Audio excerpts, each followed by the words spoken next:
Hey guys, we just did a drill. Some jiu-jitsu school or grappling school call it flow drill. And so for this one, it's similar to a flow drill. We call it catch and release. So think of yourself as a sport fisherman, and you catch your trout or your salmon or whatever.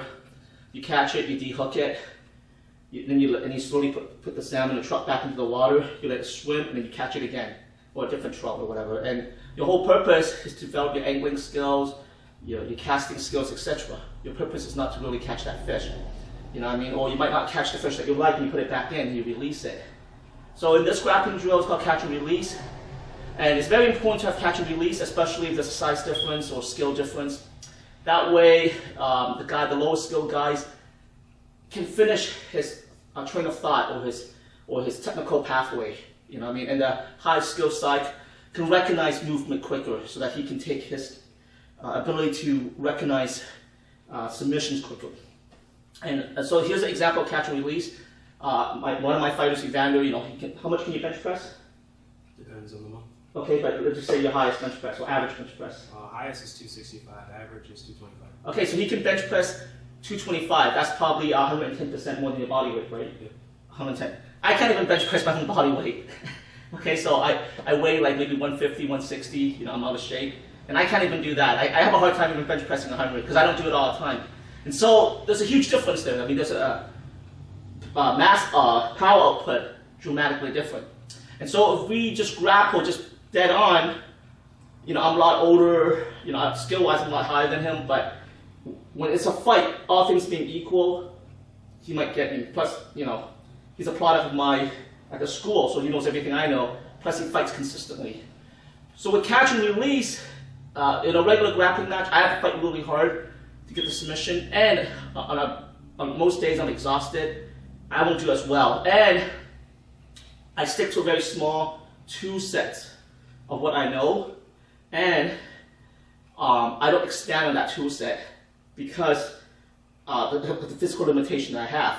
But with catch and release, you get to expand your 2 set. Not just expand your 2 set, but you're teaching your mind to have faster trigger point, faster recognition. Fighting is all about being composed and recognizing patterns, especially for martial artists, recognizing the pattern that's imposed on you and quickly taking that pattern and coming back with a solution. That's the problem with most martial arts, is that we try to recognize a pattern and then we come back with a solution to that pattern. And what happens if your toolbox is very small, then your pattern recognition is very small also. So here's a point. Last week I was grappling with him, and Evander just let me have a chance to throw him around and go into submission because I'm very tired and there's a huge size difference. So last week, I'll borrow Evander for a second.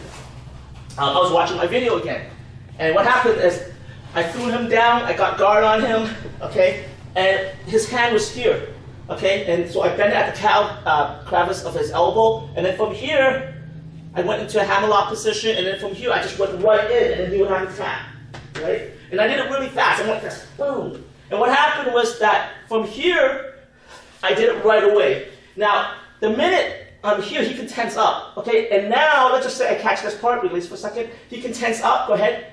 And now I cannot finish the move because the size difference of me and him are dramatically, not just size difference, but power output. And so now my brain does not have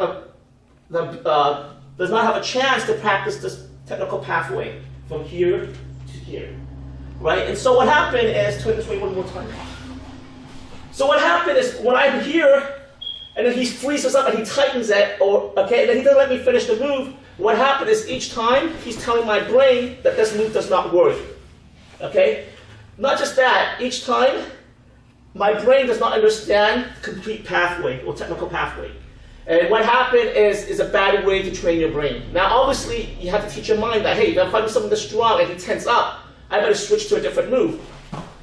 You know what I mean? But in this case, let's just say if it's someone my own size, on the day of the fight, my mind will second guess itself. My mind will go, oh, you never pulled this move off before. Well, because everybody I fight does not let me finish this move, because they tense up, crack.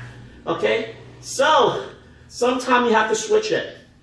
Now what's great about jiu-jitsu or certain martial art that has live resistance is that it allows you, especially if it's a good training environment, it allows you to repeat your technical movement, and it allows you to witness or taste success.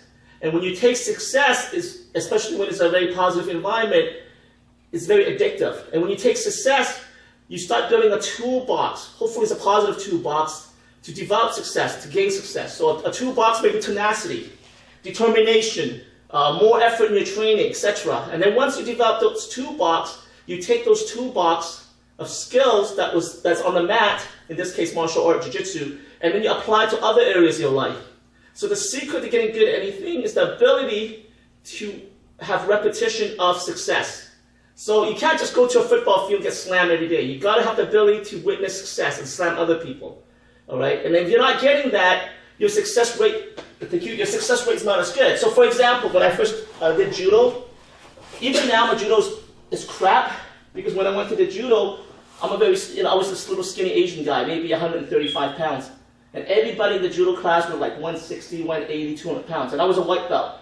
And so what happened, within 3 years, my grappling on the ground was very good, but my stand-up judo was horrible. Because I never had a chance to develop my stand-up skill. Because every night I was getting slammed around. And I never had a chance to repeat the success. Now granted, we got to do drills on each other, but that's different than doing randori. Doing randori, all the other guys were bigger than me, and they were fighting for that same movement. And I didn't have a chance to have someone let me throw them every night. No one, obviously Muhammad was nice to let me throw them all night long, but Muhammad was also busy training other people. But I didn't have a sparring partner or a black belt that took me under the wing and said, hey, close to my side and say, hey, I'll let you throw me over and over again. And then as you're throwing me over and over again, do this better, like the one-on-one coaching. And unfortunately, I went to a judo club that was very small, maybe average 6 to 8 students. And what happened was the dropout rate was very high, over 50%. And what happens every month, we will have big, strong guys coming in. And every month, I had to fight tooth and nail to try to throw someone. And eventually, as I got to my brown belt, my judo got pretty good. I was good at Ippon Suonage, Morote Suonage, Suonage, Morote Giri, Katagruma, Fireman Kiri, etc. But my arsenal was very small, and I had to fight for them. And I stuck to the basic. I wasn't as creative as I could be, And so, if you want to be good at anything, you got to have the ability to repeat the success. You got to have the ability to have the freedom to experience the success.